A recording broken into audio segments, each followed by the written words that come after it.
As you probably know by now, Super Smash Bros. Ultimate's second Fighters Pass is well underway, and with that comes even more character speculation. Though there isn't as much suspense as there was in the base game, people all across the fanbase, and even some outside it, are nonetheless trying to figure out just who might join the fight next. And the abrupt reveal back in March that Volume 2's first newcomer is going to be someone from ARMS may be a sign that things will play out a little differently this go around. Or maybe not. Hard to say. With so many people trying to predict who we'll see before this round of new fighters is said and done, and hastily adjusting said predictions after the curveball that was the first reveal, I figure, hey, why not join in? I have my own thoughts on how Ultimate's second season of DLC might play out, and they're a little different from what you might have seen in other videos that came first.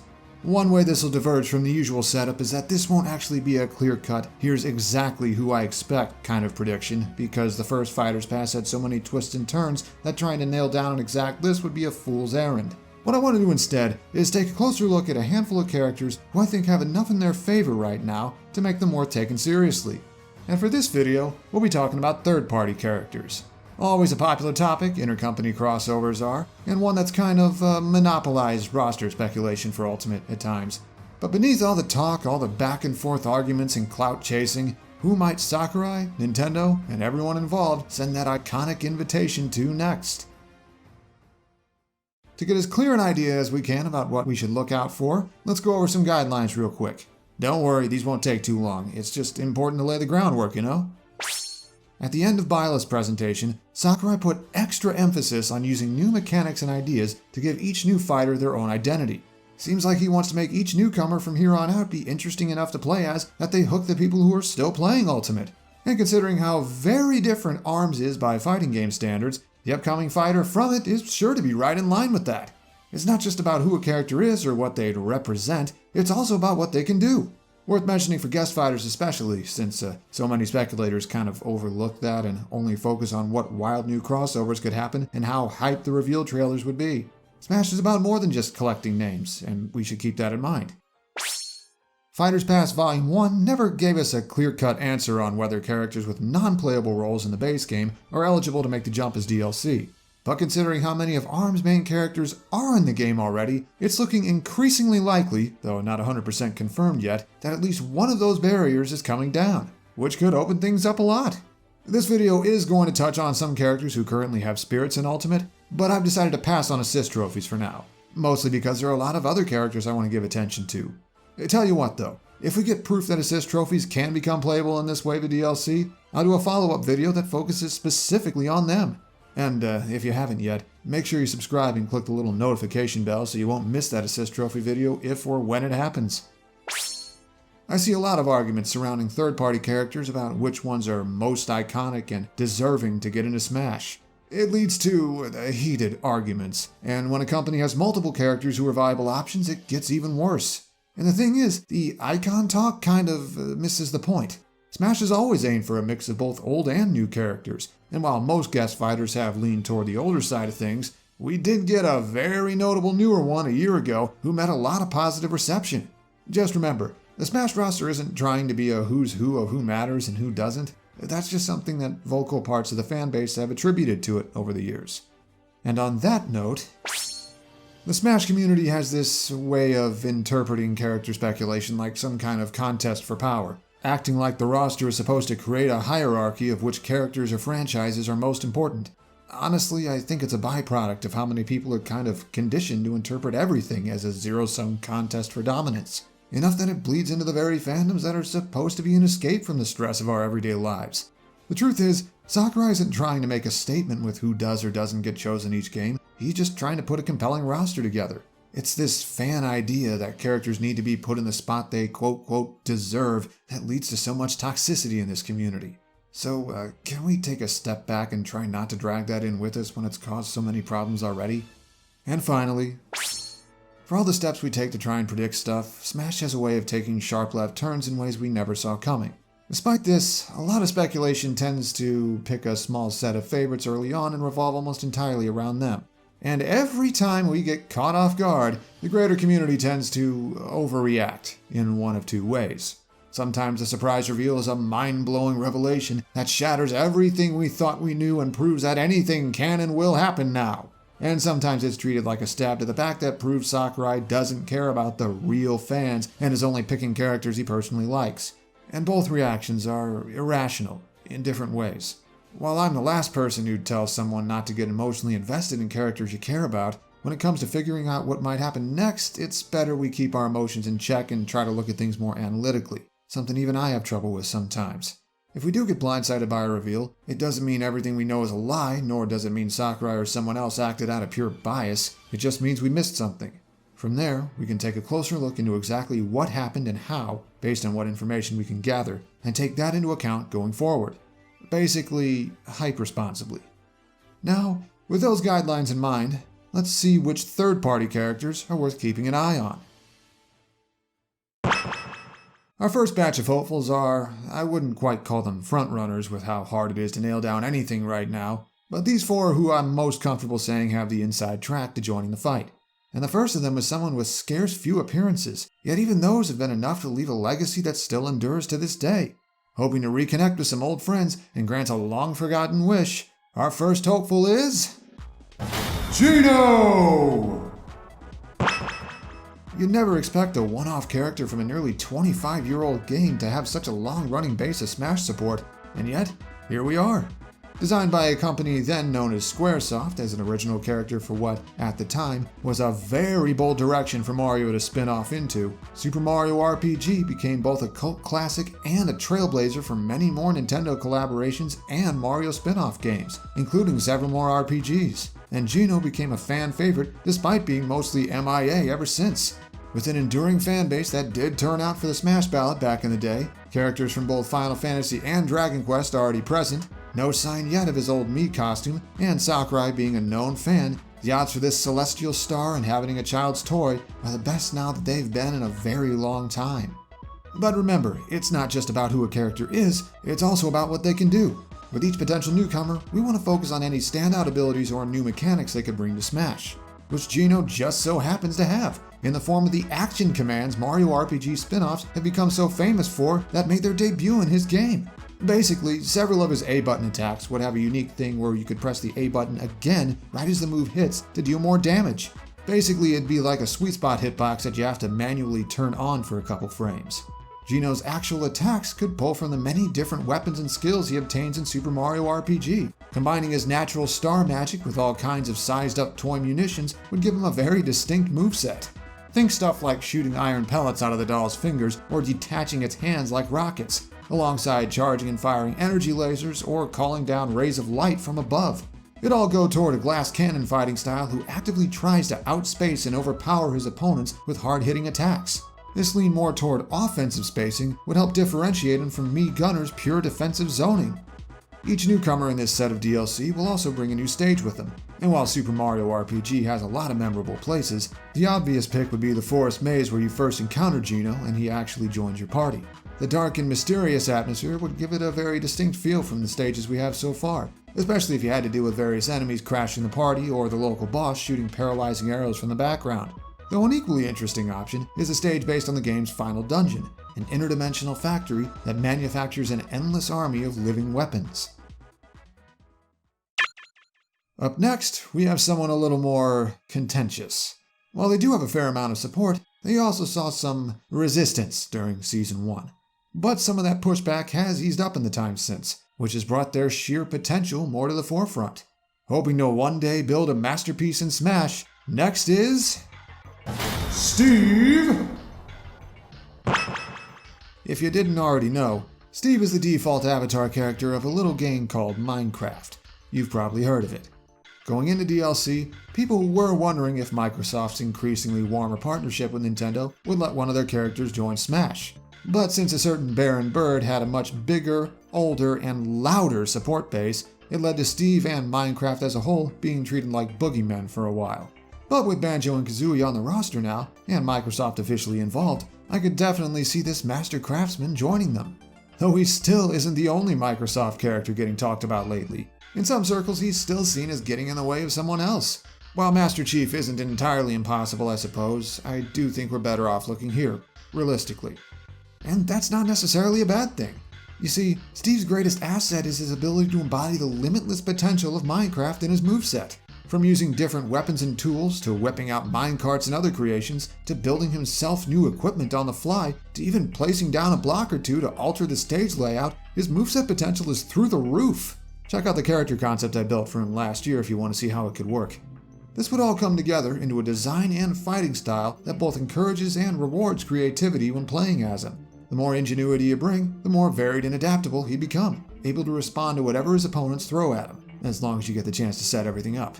I could see higher level Steve players change up their fighting style multiple times mid-match to keep their opponents guessing. And they'd kinda need to, because he'd probably not do so well in a straight fight and need to stay creative to keep up. The famously rigid and simplistic animations in Minecraft would need some careful attention to not stick out like a sore thumb. It is doable though, as shown by the spin-off game Minecraft Dungeons. Smash could upgrade Steve's animations in a similar way, to feel more fluid and dodge the uncanny valley while still retaining the franchise's signature style. What kind of stage could Steve bring with him? Well, what better than something based on Minecraft itself? Pulling elements from the overworld, underground caverns, or even both at the same time, a procedurally generated stage could embody the game it's based on by being different each time you play on it. Various villagers or enemies could even cameo in the background, or invade the stage itself once night falls. The creeper memes practically write themselves. Hard to believe, but with all these companies doubling and even tripling down on characters, we still don't have anyone from Bandai Namco other than Pac-Man. The curious lack of costumes from them so far is enough to wonder if another of their characters is about to show up soon. And I believe that the most likely of them is... Lloyd! Lloyd Irving occupies an interesting spot in the Tales series history. While not the single most popular of its protagonists, his home game, Tales of Symphonia, was the one that brought in a major fan following for the first time, especially in the West, upon its debut on the GameCube. Things seem to be lining up for a Bamco character to happen before DLC is said and done, and while there are several interesting options that are worth keeping in mind, including Heihachi in particular, who Sakurai gave a brief look during Smash 4 but couldn't come up with a concept he thought was good enough, I think Lloyd has the upper hand on them all, for now. And the key to how he'd stand out in Smash is his choice of weapon, or weapons. With a sword in each hand, Lloyd's dual-wielding fighting style is distinct from every other sword fighter we've seen so far. The closest we've come are Pit and Dark Pit separating their bows for a few attacks. Swinging two swords at once would allow Lloyd to throw out constant hitboxes to apply pressure at arm's length and overwhelm his opponents. He'd also bring in elements of the Tales combat system, complete with an intricate and free-form set of combos that lets several of his attacks link up into several others for impressive bursts of damage. Then he could add to it with a long list of combat arts in his repertoire, using techniques like the Demon Fang Shockwave, high-speed Sonic Thrust, rapid-fire Sword Rain, and dive kick-like Rising Falcon to diversify his strings of attacks. With a complex yet oh-so-rewarding offense, he'd be a blast to play as, and if built right, he wouldn't even be a nightmare to fight against. His combos might sound impressive, but like in his games, each hit wouldn't be all that strong on its own, meaning his players would need to make the most out of every conversion to keep pace. Especially since he could be kept in check balance-wise by having his options in neutral situations be very limited and predictable. Lloyd isn't the sharpest tool in the shed, so being linear to a fault in neutral would make sense from a thematic standpoint. As far as options go for stages, the Tower of Salvation is too important not to mention, a shining pillar at the center of the world that serves several plot points over the course of the game. The stage itself would probably take place inside the tower. If you've played Super Smash Flash 2, they went with that for good reason. Though maybe Canon Smash would rather pull from the game's first dungeon instead. Not only is it a notable location, it's the place that introduces players to several of the game's mechanics and early plot lines. So, who knows? Our last of this group is someone who, honestly, doesn't get brought up as often as they probably should. Other characters within their company have been more popular to talk about, yet their enduring fanbase and recently attained mainstream presence should not be slept on. Our last of the potential not quite frontrunners is... Monster Hunter! You know, I think a lot of people don't realize just how huge the Monster Hunter series has become. This modern icon of sorts rose to prominence over the aughts thanks to a constant presence on Nintendo systems for most of its lifetime. Something we know isn't necessary for joining Smash now, but it certainly does help. And it does have a title on the Switch already, and potentially another in the works. Already a really big deal in Japan for a long time, after hitting it big with the now obligatory open world style game in 2018, it gained mainstream status in the West as well. The thing is, there are a lot of viable options from Capcom right now, and the Monster Hunter franchise as a whole has been overshadowed in speculation. Some other characters also have enduring fan bases, some have experienced recent revivals, and some have simply become popular to talk about right now. And yet, I think it's these oft-overshadowed hunters who actually have the best chances of the bunch. I mean, hey, having a boss in Smash already has to count for something, right? So, recent developments have kind of thrown a curveball on how a playable Monster Hunter could be handled in Smash. One of the series' main draws is the sheer variety of weapon types available. No matter the fighting style you prefer, there's sure to be something that clicks with you.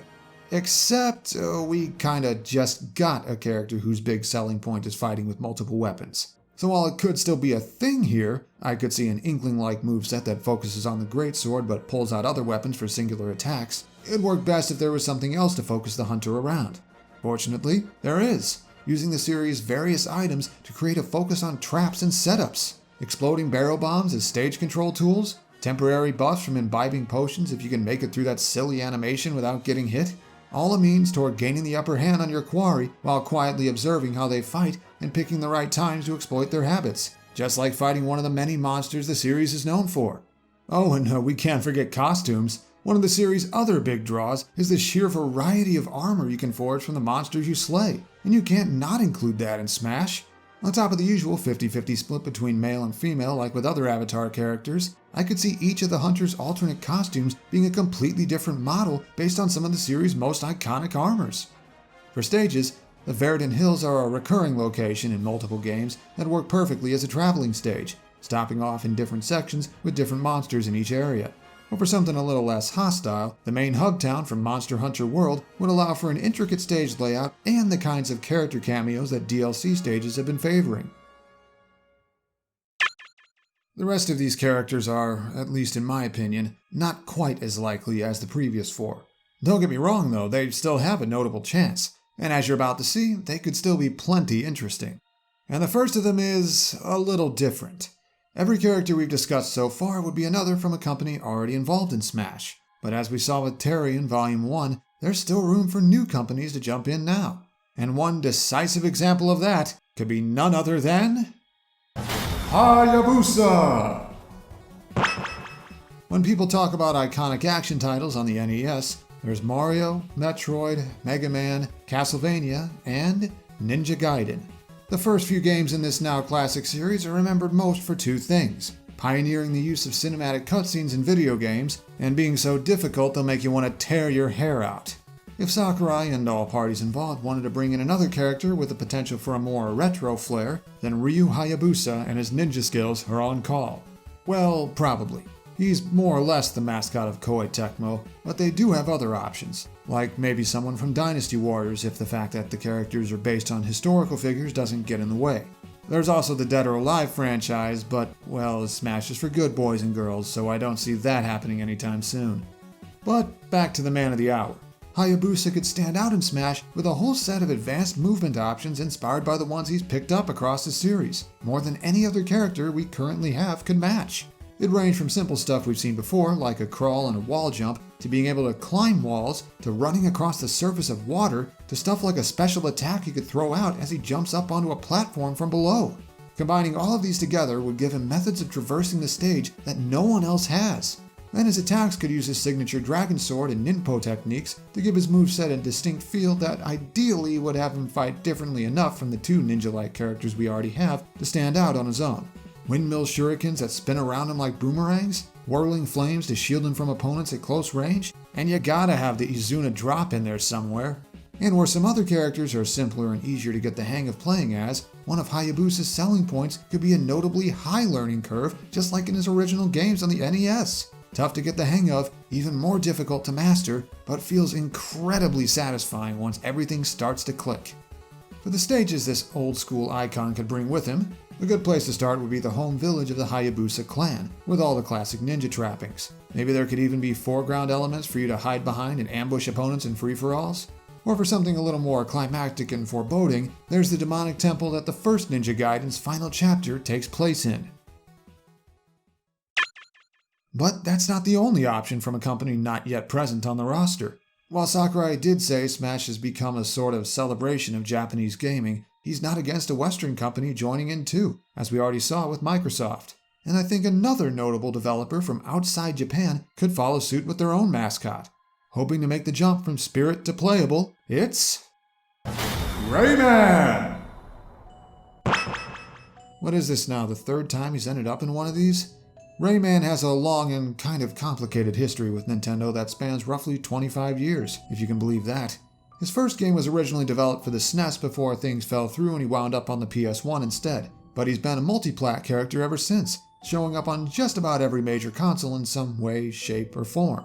After spending time stuck in crossover spin-offs with the infamous Rabbids, Rayman underwent a renaissance of sorts with a pair of 2D platformers that vaulted him into the spotlight once more. And the second one was even going to be a Wii U exclusive before some executive meddling went over the developers' heads. With his parent company Ubisoft working with Nintendo so often lately, I wouldn't be surprised at all if one of their characters found their way into Smash. And while they do have a few other characters who could get the nod, I think the Limbless Wonder is the most likely of them. And it's that lack of limbs that could make Rayman a very unusual fighter, using his detached hands and feet for disjointed attacks to beat out opponents who get too aggressive. Nothing like winning a fight by literally throwing a punch at someone. The dreamlike settings of his games also give Rayman all kinds of stuff to round out his moveset with. Chargeable punches that home in on enemies, purple loam rings to swing from as a recovery, the walking missiles from Rayman 2, the power-ups from Rayman 3, all on the table here. Especially his signature hair helicopter, which could work as a thing that lets him slow down his descent after a jump if he holds the button down. Even his animations could pull from his entire history. A mix of the more subdued stuff from the first few games and the wackier expressions from Rayman Origins and Legends could make for a fighter with a lot of personality. No matter what craziness happens around him, he's just happy to be there. For stages, the serene atmosphere of the Glade of Dreams that Rayman calls home would work well. I could see the stage itself being based around specifically the Snoring Tree from Origins, since it's a prominent landmark and tall enough for the kind of stage suspended in midair thing Smash likes to go for. Though if you want something more nightmarish, there's the infamous Cave of Bad Dreams from Rayman 2. Just mentioning it probably brought up some repressed memories. So far, every hopeful we've covered has hailed from a different parent company. But for our next one, we're going to break from that, because one company in particular has two characters in good enough position to be worth taking seriously, though this one also has a few potential obstacles that many other characters don't. However, if there's anyone capable of unlocking a way forward, it's Sora! If you'd said 20 years ago that a crossover between Square Enix and Disney of all things would turn into a massively popular franchise, gamers would have looked at you funny, and yet Kingdom Hearts has become a very big deal. Its most recent entry, a little over a year ago, was a monumental occasion even despite an ending that left fans with mixed opinions to say the least. It's not much surprise that the series' main protagonist has become a mainstay in Smash speculation, especially with Square Enix fully committed to Smash now with 2 characters and counting. And while there are many viable options under their wing, Sora, along with the already mentioned Geno, stand out above the rest. Though there is a potential roadblock, a more complicated licensing process than any guest fighter we've seen so far. Not only would details have to be worked out with the so far notably stingy Square Enix, Sora is technically a Disney character, meaning both companies would need to rubber stamp any creative decisions made as part of his challenger pack. But difficult doesn't mean impossible, and this bearer of the Keyblade may yet find a way to join the fight. With a fighting style directly inspired by his home series, Sora's moveset would lean hard into rushing opponents down and then unleashing long combos of multi-hit attacks in ways that rival even Bayonetta. But just like it can take quite a few combos to bring down even regular enemies in Kingdom Hearts, each individual hit and smash would be notably weak, making Sora one of a very few characters whose damage output is outright bad unless he makes the most out of every conversion he can get. So I guess a mix of Bayonetta and Sheik. Fortunately, the massive list of Keyblade techniques and magic from across his games would give him a well-rounded moveset that allow him to close the distance on opponents easily and overwhelm them with attacks. Strike Raid to disrupt zoning, Sonic Blade to punish whiffed attacks, Flow Motion to recover from far away, all possibilities here. His alternate costumes could even pull from all the different outfits he's had across the series, showing how he's grown and developed as a Keyblade wielder. While Kingdom Hearts' many worlds could all provide good locations for stages, we're best off looking at areas created for the series itself, what with Sakurai wanting to stick to video game properties. Sora's homeworld of the Destiny Islands would be a pretty good place to start, and also an easy opportunity for several other major characters to watch from the background. But for something more action-packed, Hollow Bastion could also work, specifically the version from the first Kingdom Hearts where it's being used as an enemy stronghold. Last, but not least, this character might seem a bit more out there at first. Someone whose chances are conditional, based on whether a certain scenario might come to pass. Just one I think is worth considering. Because if Sakurai and Nintendo did, for whatever reason, want a specific type of character in Smash, there's someone whose story might have one more chapter. Quote! Let's be honest. At this point, there's hardly a gamer out there who hasn't heard of Cave Story. A one-man project first released back in 2004, it's found its way to pretty much every video game system under the sun and gained a remaster and a full-on 3D remake in the process. More importantly, its at the time near unprecedented development, along with the positive reception it gained, made it a trailblazer that paved the way for indie games as we know them today. And that's the thing. While independent developers have become a gaming mainstay, we haven't seen them make Smash's playable roster yet, with the current high watermark being an assist trophy, a few spirits, and recently a couple very popular Mii costumes. And while there are more prominent indie and pseudo-indie characters with an outside chance nowadays than you can count on your hands, I think the one most likely to have a shot at taking that final step to full-blown newcomer is the granddaddy of them all. But you know me, I'm not one to argue a character should get in purely on status. What could this mischievous robot do to stand out in the big leagues? Well, one of Cave Story's signature mechanics is the ability to level up your weapons by defeating enemies, and Quote's moveset could build around that. The more attacks he'd land in short duration, the more experience points those weapons would gain, temporarily strengthening any moves those weapons are involved in. But since you lose EXP from getting hit just like in his game, and probably also slowly over time for balance purposes, it created a dynamic push and pull kind of feel where his players would need to understand how to work with a moveset that starts out underpowered, level it up, and keep it at full strength. Wielding a varied arsenal that includes the Fireball, Bubline, Blade, and his signature Polar Star Blaster, Quote has enough moveset potential to fit right into Smash. Ideally with a somewhat different fighting style than Mii Gunner for variety's sake. Maybe his attacks could even have old school sound effects or pixelated motion lines to really nail down his game's faux retro aesthetics. We also need a stage for Quote to bring along. Among Cave Story's standout locations is the home village of the cavern's peaceful inhabitants. Well, before story stuff happens. Or there's also a particularly memorable early game area that also work, either its default form or when it's been half destroyed later on. Yeah, this game's plot does not pull any punches. And there you have it, a set of third-party characters who I think are most worth keeping an eye on as Ultimate's second Fighter's Pass unfolds. We have an interesting mix here of long runners who've shown up in some of my previous predictions, along with some new faces. Narrowing down options for guest fighters is not easy, as you saw with all the honorable mentions I've already brought up along the way. And believe it or not, we still aren't done with them. Here are some more honorable mentions from companies or groups that didn't show up in the set of 8. The merged group of Activision and Blizzard have a mix of classic icons and some newer stars. Crash in particular only narrowly missed the group of 8 for this very video. Guess you could call him the first man out. I think he still has a decently plausible chance. A couple of Bethesda's characters also stand out enough to be worth mentioning. Though, if some stuff said during an interview with some of Doom Eternal's developers holds true, things aren't looking very good for the Doomslayer. Worth keeping in mind. Level 5 is a Japanese dev who's really come into their own in recent years, and with a couple standout series whose main characters could have a chance. Though I personally think Professor Layton is the more likely between the two. Arc System Works is also a pretty big deal, both with their acclaimed fighting game IPs and some other franchises they've acquired over time. If Sakurai's hunting for more fighting game characters, we could see the former, or maybe the latter if you want something more old school. Though Kunio is in a weird spot depending on how recently the details on the recent River City Spirit event were hashed out. Even Sega might sneak another character into Smash before all is said and done. Puyo Puyo has a smaller yet dedicated fan base, and there are also still some interesting Sonic characters on offer if they want to double dip. And unlikely as it may be at this point, I don't want to entirely rule out the chance of some Echo Fighters happening as their own thing outside the pass itself. it still feels like they've underutilized the concept, something I've personally covered on 2 separate occasions. Though I don't think they'll do the one thing I've seen people theorize and package each newcomer with an Echo Fighter based on themselves, because it'd limit the characters they could choose to add to only those who have someone who could echo them. And of course, there are many other characters out there who weren't covered here. Just because I haven't name-dropped one of your favorites doesn't mean they don't matter. And we're done. For now. A year and a half into Ultimate's lifespan, and here we are still speculating over who might get in next. Goes to show how much longevity this game has, even if we're all stuck playing on shoddy netcode for the time being.